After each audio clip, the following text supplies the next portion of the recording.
சிங்காசனத்தில் வீற்றிருக்கும் சர்வ வல்லமையுள்ள தேவனுக்கு ஸ்தோத்திரம். பிதா, குமாரன், ஆவியானவரை கனம் பண்ணுகிறேன், ஸ்தோத்தரிக்கின்றேன். ஹல்லேலூயா. கர்த்தர் நல்லவர், அவர் கிருபை என்றும் உள்ளது. கர்த்தர் நல்லவர், அவர் கிருபை என்றும் உள்ளது. கர்த்தர் நல்லவர், அவர் கிருபை என்றும் உள்ளது, என்றும் உள்ளது. ஹல்லேலூயா. ஆம், என் அன்பு தேவனுடைய பிள்ளைகளே, யூடியூப் அன்பர்களே, உங்கள் யாவரையும் 4/7/2024 ஆகிய இந்த நாளிலும் ஆம் இந்த நிகழ்ச்சியின் மூலமாய் சந்திப்பது எனக்கு மிக்க மகிழ்ச்சியா இருக்கிறது. என் அன்பு சகோதர சகோதரிகளே, மிக்க மகிழ்ச்சியா இருக்கிறது. சங்கீதம் 62:5 நாம் தியானிக்க போகிறோம்.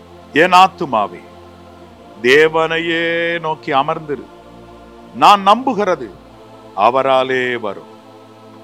இது சங்கீதக்காரன் எழுதிய ஒரு சங்கீதம் என்று சங்கீதம் 62 தலையங்கம் சொல்லுகிறது.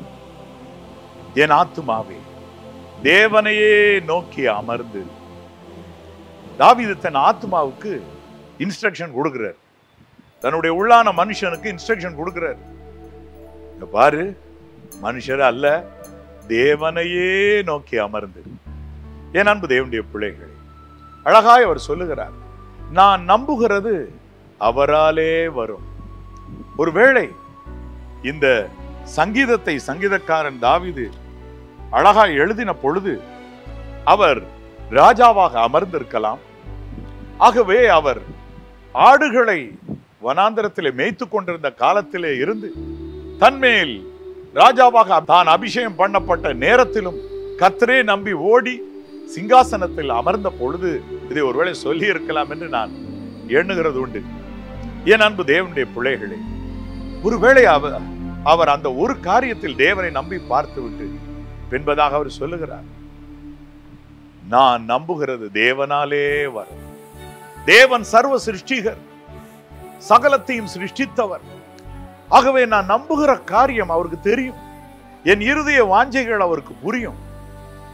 அது என் சொந்த பலத்தினால, என்னுடைய திறமையினால, ஞானத்தினால, இவைகளால் அல்ல.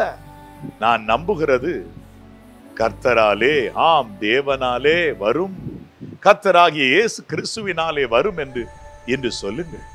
ஆம், என் அன்பு தேவனுடைய பிள்ளைகளே, விசேஷ விதமாக யாக்கோபு தன்னுடைய சொந்த மாமாவினுடைய ஆடுகளை அவர் மேய்த்த பொழுது, அவருடைய 2 மகள்களை திருமணம் பண்ணியிருந்த பொழுதும் அவருடைய மாமனார் 10 முறை அவர் சம்பளத்தை மாற்றினார் என்று ஆதியாமத்திலே நாம் படிக்கிறோம். 10 முறை மருமகனுடைய சம்பளத்தை 10 முறை மாற்ற எங்கேயாவது கேட்டிருக்கிறோமா? ஆனா அந்த நேரத்திலையும் தேவன் அவருக்கு சேர வேண்டிய நன்மைகளை அழகா கொஞ்சம் கொஞ்சமா சேர்த்து அவருடைய குடும்பத்துக்கு போதுமான எல்லா நன்மைகளையும் அவர் கட்டளையிட்டார். என் அன்பு தேவனுடைய பிள்ளைகளே, நீங்கள் நம்புகிற மனுஷர், உற்றார் உறவினர், உங்களுடைய நம்பிக்கைக்கு பாத்திரவான்கள் என்று நீங்கள் எண்ணினவர்கள், மேல் அதிகாரிகள், உனக்காக எதையும் செய்வேன் என்று சொன்னவர்கள், உங்க சம்பளத்தை மாத்தலாம், உங்களுக்கு வருகிற வருமானத்தை தடுக்கலாம், அதுக்காக என்னென்னமோ முயற்சி செய்யலாம், அதை அப்படியே பெற்று அவங்க அனுபவித்து இருக்கலாம். பயப்படாதீங்க. நீங்கள் நம்புகிறது தேவனாலே வரும், சிருஷ்டிகரால், சர்வ சர்வ சர்வ சிருஷ்டிகராலே வரும், கிடைக்கும். ஆகவே இன்றைக்கு உங்களுடைய ஆத்மாவுக்கு இதே ஆலோசனை சொல்லுங்க. என் ஆத்மாவே நீ தேவனையே நோக்கி அமர்ந்து, கர்த்தராகிய இயேசு கிறிஸ்துவின் நாமத்தினாலே அவரே நோக்கி அமர்ந்து, நீ நம்புகிறது தேவனாலே வரும். God bless you, my children. God bless you. God bless you.